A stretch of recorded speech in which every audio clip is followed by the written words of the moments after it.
Today we are going to start our new topic, that is enthalpy. What is enthalpy? Enthalpy is defined as sum of internal energy and pressure volume type of energy is called enthalpy. H is equals to U plus PV. एंथॅल्पीला आपण कशाने denote करतो? Capital H. U म्हणजे काय होते? Internal energy. P म्हणजे pressure आणि V म्हणजे volume. तर काय होणार एंथॅल्पी म्हणजे it is a sum of internal energy and pressure volume type of energy is called enthalpy. Enthalpy कशाने डिनोट करतो आपण? Capital H. जसं change in enthalpy. Change in enthalpy कशाने डिनोट कराल? Delta H. तर डेल्टा H कसं represent करतो आपण? Delta H is equals to काय होईल? H2 मायनस H1 म्हणजेच फायनल एंथॅल्पी मायनस इनिशियल एंथॅल्पी.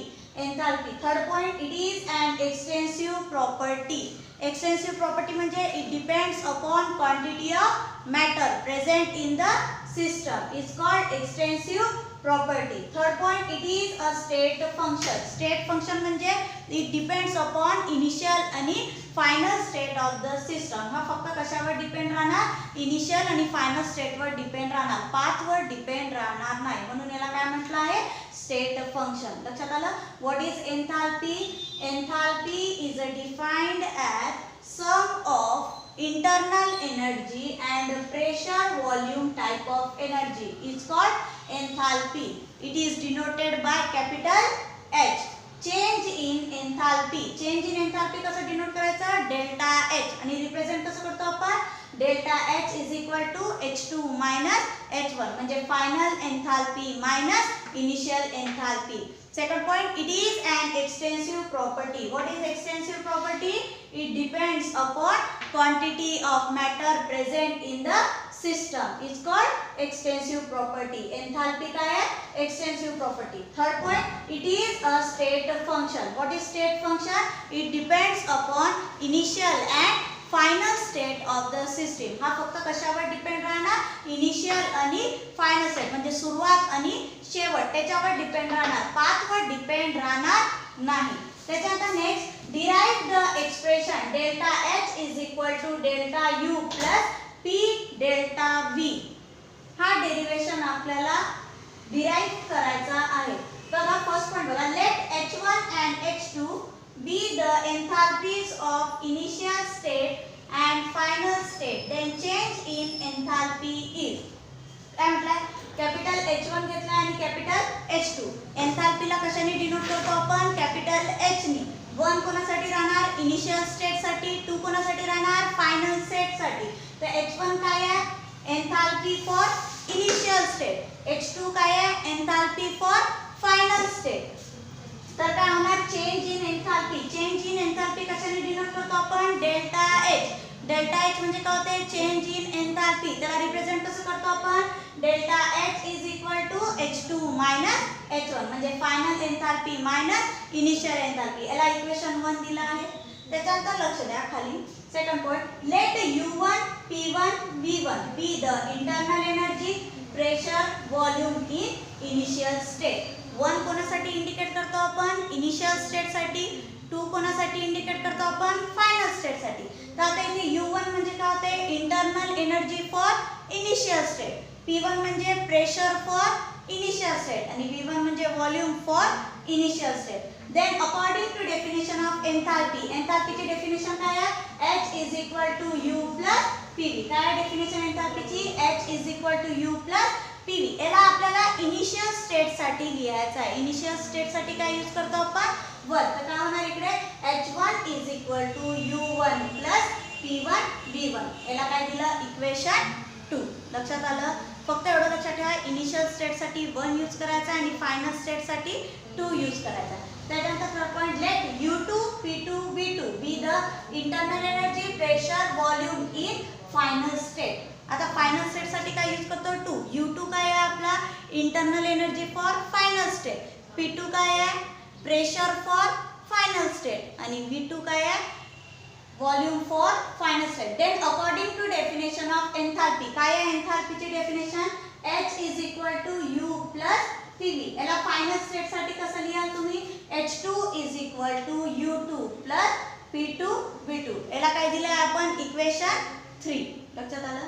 आता इथे बघा H1 इकडे दिसत आहे तुम्हाला, इकडे H1 ची व्हॅल्यू आणि इकडे H2 ची व्हॅल्यू. ही H1 आणि H2 ची व्हॅल्यू या इक्वेशन 1 मध्ये पुट करा. इक्वेशन 1 काय आपलं? Delta H is equal to H2 minus H1. तुम्ही H1 ची पण व्हॅल्यू काढली आणि H2 ची व्हॅल्यू. तर पुट करा.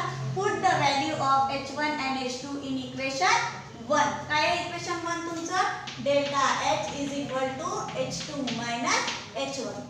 तर बघा delta H is equal to H2 ची व्हॅल्यू काय आहे? H2 ची value U2 plus P2 V2. U2 plus P2 V2. मग कोणची साइन लागणार? मायनस. H1 ची व्हॅल्यू काय आहे? U1 plus P1 V1. लक्षात आलं? ब्रॅकेट सॉल्व करा तर काय होणार? Delta H is equal to U2 plus P2 V2. मग कोणची साइन लागणार? Minus. Plus minus minus. U1 minus P1 V1. लक्षात आलं? आता U1 ला U2 जवळ घेऊन जा. काय होणार मग इकडे? U2 minus U1. आणि इकडे काय राहणार? Minus minus plus. ब्रॅकेट मध्ये इथे काय राहणार? PV2 plus minus minus P1 V1. आता इथे लक्षात घ्या, ही जी डेफिनेशन आहे delta H is equal to delta U plus P delta V. Delta H पण चेंज होता है, change in enthalpy. Delta U पण चेंज होता है, change in internal energy. Volume पण चेंज होता है, पण प्रेशर चेंज होता है का? नाही. प्रेशरला आपण डेल्टा लावला आहे का? नाही. प्रेशर चेंज होत आहे का? नाही. म्हणजे इथे प्रेशर काय राहणार आहे? कॉन्स्टंट राहणार आहे. तर कॉन्स्टंट राहत आहे म्हणून इथे काय घ्यायचं आहे? P1 आणि P2 ची व्हॅल्यू का घ्यायची आहे? फक्त P घ्यायची आहे. तर काय होणार मग इकडे? Delta H is equal to U2 minus U1 plus bracket मध्ये P2 ची व्हॅल्यू का घ्यायची आहे? P. तर PV2 मायनस P1 ची व्हॅल्यू पण का घ्यायची आहे? PV1. आता PP काय निघेल? कॉमन.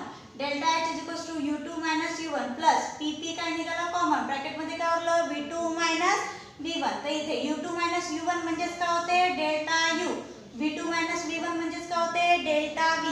तर काय मिळालं derivation? Delta H is equal to delta U plus P into delta V. लक्षात आलं? परत एकदा सांगताय. Enthalpy is defined as sum of internal energy and pressure volume type of work किंवा energy. It is denoted by capital H. Change in enthalpy is कसं denoted? Delta H is equal to H2 minus H1. Second point, it is an extensive property. Third point, it is a state function. त्याच्यानंतर आपल्याला काय करायचं आहे? Derivation derive करायचं आहे. कोणचा? Delta H is equal to delta U plus P delta V. तर सर्वात पहिले काय केलं आपण? H1 आणि H2 हे काय आहे? एन्थाल्पीज आहे, इनिशियल आणि फायनल स्टेटवर. तर चेंज इन एन्थाल्पी कसं लिहितो आपण? Delta H is equal to H2 minus H1. याला काय दिलं आहे? इक्वेशन 1. त्याच्यानंतर आपल्याला काय घ्यायचं आहे? U1 P1 आणि V1. U1 म्हणजे काय होणार? इंटरनल एनर्जी, प्रेशर आणि व्हॉल्यूम. कोणत्या स्टेट मध्ये? इनिशियल स्टेट मध्ये. Then according to definition of enthalpy. एन्थाल्पीची डेफिनेशन काय आहे? H is equal to U plus PV. याला इनिशियल स्टेट मध्ये लिहायचं. तर काय होणार? H1 is equal to U1 plus P1 V1. त्याच्यानंतर काय करायचं आहे? फायनल स्टेट साठी काय होणार? H2 is equal to U2 plus P2 V2. त्याच्यानंतर H1 आणि H2 ची व्हॅल्यू इक्वेशन 1 मध्ये पुट करा आणि सॉल्व करा.